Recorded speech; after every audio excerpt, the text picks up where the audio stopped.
네, 안녕하세요. LX진 서울 경기 남부점입니다.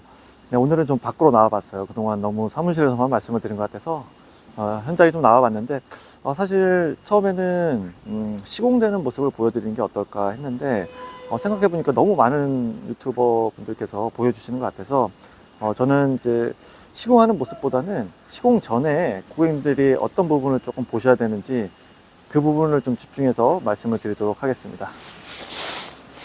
네, 들어가시죠. 네, 지금 실내로 들어왔습니다. 토탈 인테리어를 하는 곳이기 때문에 일단 철거가 지금 들어가서 진행 중에 있고요. 지금 철거 이후에는 이제 창이 들어와야 나머지 공정들을 할 수가 있어요. 그래서 지금 창이 들어오길 좀 기다리고 있는 그런 상황이라고 보시면 될 것 같습니다. 저희가 들어오면은 가장 먼저 보는 부분이 양중이라고 해요. 그래서 여기는 자재를 어떻게 안으로 옮길 것이냐를 보는데 지금 이 현장 같은 경우는 사다리차를 쓸 수 없는 현장으로 보이네요.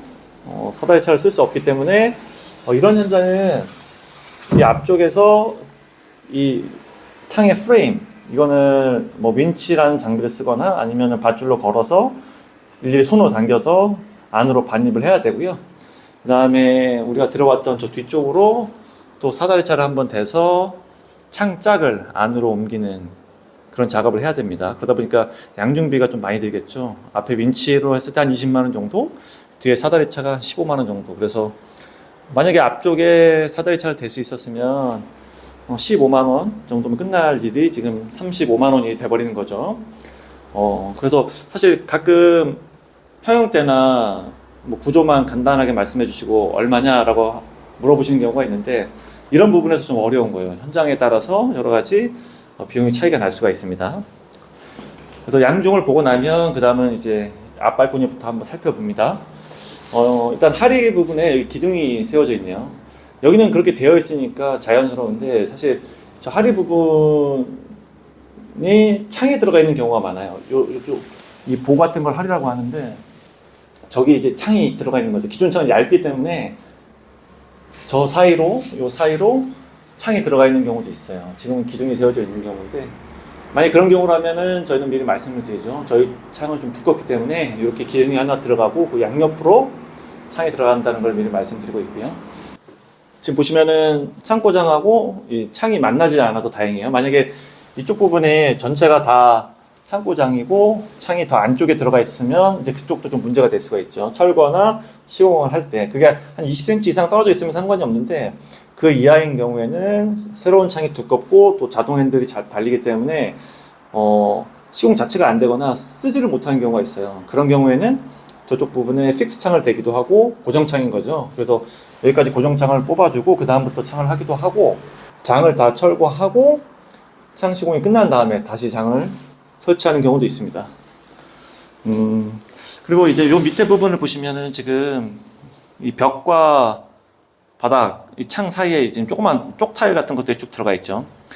지금은 이제 상태가 안 좋기 때문에 이런 경우에는 저희는 다 덧방을 해드리고 만약에 상태가 좋은 경우 바닥과 옆에 벽 사이 타일이 일체감이 있다라고 판단되는 경우에는 교체를 안 하기도 합니다. 다만 철거 과정에서 조금 문제가 생길 수 있어서 만약에 문제가 생기면은 저희가 덧방을 해드리는 쪽으로 그렇게 해드리고 있습니다. 이쪽 부분도 다행히 특별히 뭐 간섭이 될 만한 부분은 없어 보이고요. 옛날 아파트의 경우에는 이쪽이 이제 대피 공간이죠. 그래서 강하게 충격을 주면은 옆집으로 대피를 할 수 있는 그런 구조고, 특별히 지금 공사상의 문제점은 없어 보입니다. 그 다음에 이제 창의 형태를 보면은 지금 이쪽에 좀 큰 창짝이 있고, 그 다음에 좀 작은 창짝이 있어서 저 작은 창짝을 많이 이제 환경으로 쓰시겠죠. 이거는 고객님 성향에 따라 틀려요.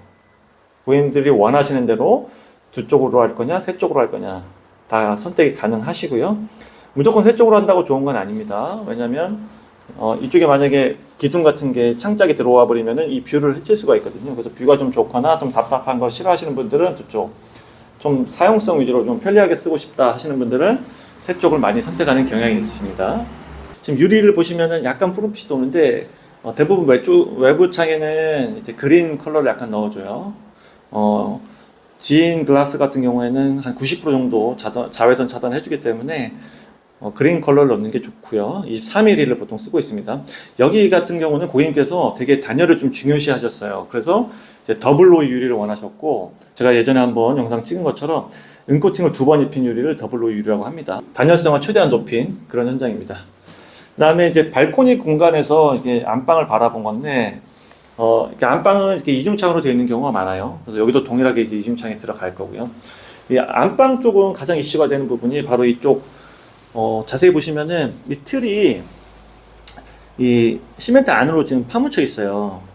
이게 옛날에 이제 옹벽에다가 이 틀을 설치하고 그 위에 이제 미장 마감을 그 위에다가 한 거죠. 근데 이거를 강제로 철거하다 보면 자연스럽게 이 미장 마감이 갈라지거나 떨어져 나갈 수도 있는 거예요. 이거는 좀 자연스러운 현상이고, 그러면은 저희가 실리콘을 다시 붙여드리고, 만약에 이제 탄성 코트를 하게 되면은 탄성 코트까지 바르기 때문에 외관상에도 문제가 없는데, 처음 이제 그걸 보신 분들은 벽이 떨어져 나갔다 이렇게 오해하실 수가 있어요. 근데 이게 옹벽이 떨어져 나간 게 아니고 여기 이제 마감을 해주는 미장이 떨어져 나간 거니까 기능상의 문제는 없습니다. 일단 철거할 때부터 제일 좀 조심해서 이런 부분이 아예 발생하지 않는 게 가장 좋겠죠. 근데 특히 주공 아파트의 경우에 좀 그런 경우가 많아요. 그래서 좀 미리 그런 부분을 안내해 드리고 있습니다. 이쪽 거실 분합도 좀 마찬가지고요. 파묻혀 있다 보니까 일부 조금 떨어져 나가는 경우가 있을 수도 있고, 지금 여기는 이중창으로 되어 있는데 여기는 이제 단창으로 바꿔 드릴 거예요. 이렇게 창이 위아래가 길어서 자주 왔다 갔다 하는 창들은 단창이 훨씬 편하실 거예요. 예전에는 이쪽 발코니가 비어있는 공간이었죠. 그러다가 지금은 이제 당연히 창이 들어오는 공간이 됐지만, 처음 분양할 때는 여기는 창이 없이 개별적으로 다 창을 해 넣으신 것들이에요. 그러다 보니까 이쪽에 이중창을 넣었는데, 지금은 발코니 공간에 창이 들어오기 때문에 굳이 이중창을 넣을 필요 없이 여기는 단창 넣으시는 게 훨씬 편하시고, 다만 이제 기존 폭이 넓다 보니까 저희도 이제 단창 중에서도 폭이 넓은 단창으로 넣어드려서 그래서 마감은 깔끔하게 되도록 그렇게 해드릴 생각입니다. 그 다음에 이제 실내에서 한번 봤을 때, 지금 여기는 이제 토탈 인테리어를 하는 곳이죠. 만약에 살면서 바꾼다라고 하면 도배를 안 하시겠죠. 근데 여기는 이제 도배를 하다 보니까 저희가 도배를 할 경우에는 지금 보시는 것처럼 약간 틀이 앞으로 나와 있죠. 이렇게 틀이 약간 앞으로 나오고 한 5mm에서 7mm 정도 앞에 나오게끔 시공을 해드릴 거예요. 그러면 여기 와서 이렇게 도배가 여기까지 마감을 해주면서 깔끔하게 떨어지는 구조인 거죠. 만약에 도배 마감 안 한다 그러면 이 틀을 벽과 수평하게 시공을 해드릴 거고, 그 사이를 이제 몰딩으로 마감을 해드리는 거죠. 그래서 몰딩이 들어가는 것보다는 이렇게 들어가는 게 틀이 조금 얇아 보이기 때문에 보기는 더 좋은 것 같습니다. 여기는 안방이고요. 안방은 사이즈가 좀 작다 보니까 지금 두 쪽으로 되어 있는데, 좀 사이즈가 큰 경우에는 세 쪽으로 많이 선호를 하시고요. 저희는 자동 핸들 다 기본적으로 다 장착을 해드리고, 지금 시트지를 붙여서 좀 유리가 뿌연데 이런 거 이제 선택이 가능하신 거예요. 아예 처음부터 미스트 유리라고 하는 좀 뿌연 유리를 넣어드릴 수도 있고, 앞에는 뿌옇게 하고 뒤에는 맑은 유리를 넣고, 아니면 난 답답해서 싫다 하시면은 처음부터 다 투명으로 선택하시는 것도 가능하십니다. 여기도 마찬가지로 도배 마감하는 곳이고요. 이곳은 뒷방이고요. 여기도 마찬가지로 도배 마감을 하는 곳이고, 여기는 외기에 접하는 쪽이기 때문에 이중창을 넣되, 이 이중창에도 로이를 넣었어요. 더블 로이를 넣어서 이제 단열성을 좀 극대화시키는 쪽으로 설계를 했습니다. 그리고 여기는 세탁실. 창이 조그만데 이 창 시공할 때 이 창 개수가 좀 중요한 부분이에요. 왜냐면은 이 창 개수에 따라서 뭐 철거비, 뭐 보양비, 이제 이런 것들이 발생하거든요. 지금 총 창이 6개인데 6개면은 철거비가 한 30만 원 정도 발생해요. 저 조그만 창 혹은 큰 창 그렇다고 하더라도 다 하나로 칩니다. 다만 이제 알루미늄 재질이냐 이제 플라스틱 재질이냐에 따라서, 만약 플라스틱의 경우에는 한 5만 원 정도 추가 비용이 더 붙어서 청구가 됩니다.